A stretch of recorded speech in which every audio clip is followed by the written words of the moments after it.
Thank you very much, first of all. Thank you very much, first of all, for having accepted the invitation for this brief landslide shot. We have with us today Professor Federica Cotecchia from Politecnico di Bari, well known. You don't deserve presentation. Thank you. I would go with asking what are the main things you're doing right now? What are the main topics you're currently addressing in landslide research? What are you working at? I'm still working on the challenge to transfer to the vast area the geomechanical approach for risk assessment.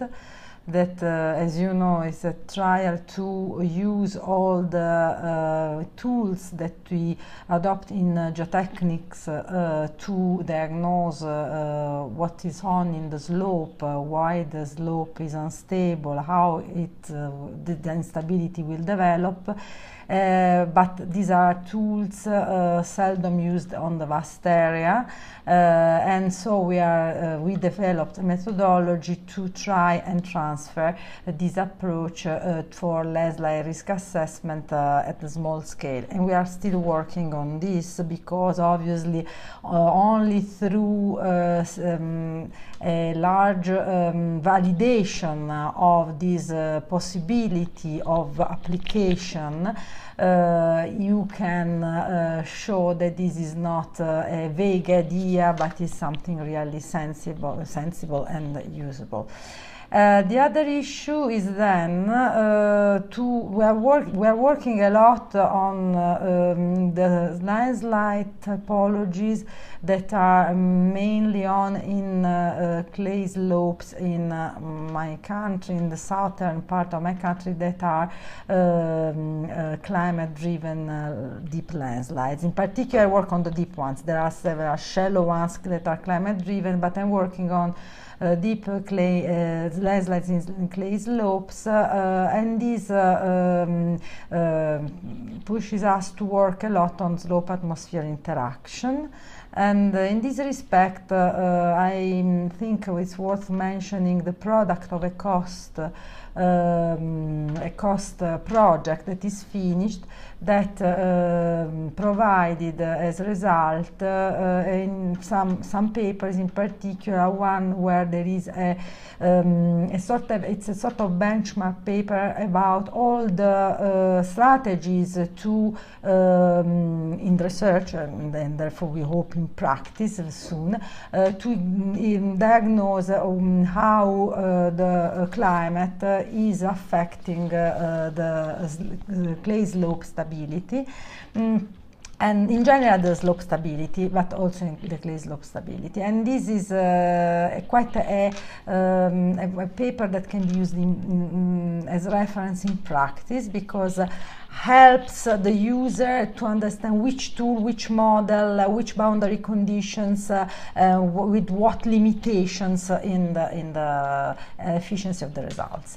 Also linked to this, we are working. Before moving to the next one, can you quote us the references? The references, the cross project closed. It was the TC 2012, but the paper has just been published in the Quarterly Journal of Engineering Geology, and it's a large number of authors, and with several important names, and it's Elia et al. Okay. There is also Von Aas, Springman, and several others. So there are several case histories, and we showed how the case history was fitting in a methodology. So which track of the methodology the case history was following, to show what you can get from the different strategies. Since we are working on this topic, we are also obviously devoting some attention to how to mitigate the landsliding caused by climate in this context. So some attention to deep drainages and also to the use of vegetation, because as a mitigation tool. As a mitigation tool, yes, soft engineering interventions, because when you work with water in the slope, you may think of working on the boundary conditions in order to mitigate the cause that are the large piezometric heads. And often these piezometric heads are variable during the year before deep landslides with a seasonal fluctuation. So we are working on now on the mitigation strategy. That's extremely important, because it's really you've been mentioning a lot of issues that have a research. It's totally applicable. Exactly, yes, that can be applicable for. What do you think? Thinking about this, the applicability of the research that you're doing. And that people are doing in the landslide community. What are the main challenges that landslide risk managers at all levels face nowadays? So what should we, I mean, you are addressing issues that are definitely important, you already said it, but can you tell us, like, what you think? I think that for the vast area, the challenges are really major.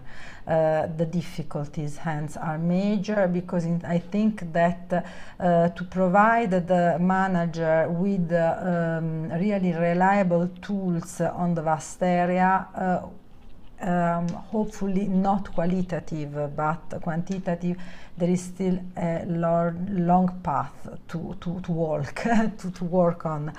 But we must go on this path, because we will reach the target sooner or later. A lot of work for the researchers yes, to move in that direction. And with quite an interest from the institutions, I think. On the other side, for the site problems, so the application at the site scale, I have to say the first challenge is still the diffusion of culture, because there is still a weakness in the culture about the problem at the operator level. Instead, because I think the research community has not done a proper systematic work in explaining landslides. And this is why I think that the major step for our community, so also the community of the technical committees, either the joint JTC1, but also the committee on risk, or the committee I am vice chairman for, that is TC 208 about slope stability. The three of them should have as an issue the translation of the geomorphological classification of landslides from Varnes, Hutchins and all the others into a geomechanical classification of landslides, because this is, in my opinion, the systematic step that we miss. We miss a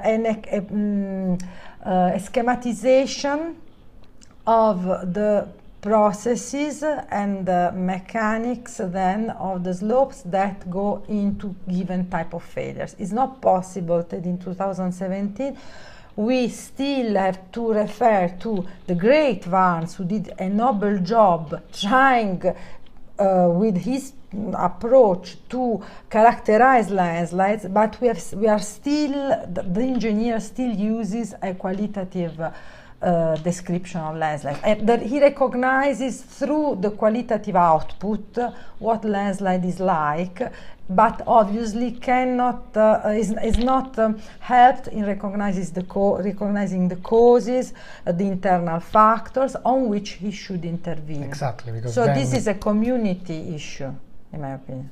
And so are you putting forward some actions, being in a that way, position to for the stimulate the TC, community for the to TC, work yes. In terms of that, I have to say I have entered recently in this TC, and I have also done too little so far. I hope to do much more in the near future. When I propose also when you write projects and so on to this challenge, most colleagues are skeptical because it's true, the slope is a complex system. The main criticism is what? That it's too complex.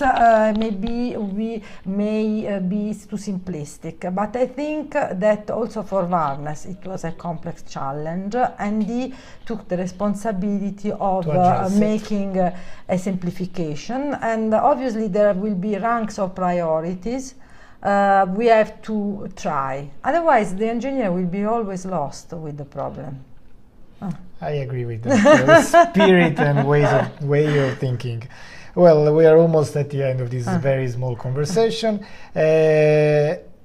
Thinking about something you read in the recent past, something you stumbled upon, is there any book reference, report that Exactly, I cannot provide you with the exact detail because I have always a terrible memory, but I think that there is, what is coming on out is a lot of good work about slope-atmosphere interaction and also vegetation effects. I've just read good work in which we are joining the field of agronomists quite well in a more scientific way.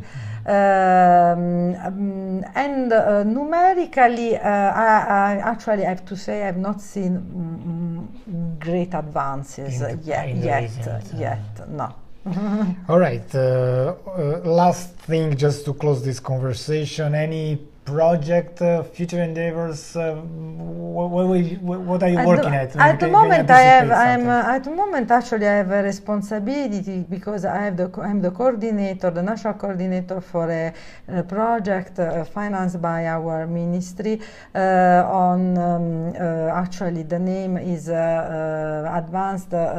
Advances in monitoring and design for the mitigation of landslides, and this is my main challenge at present. Of course, because you just started with this project, I know, and it's a challenge always. Okay. Thank you very much. Thank you to you.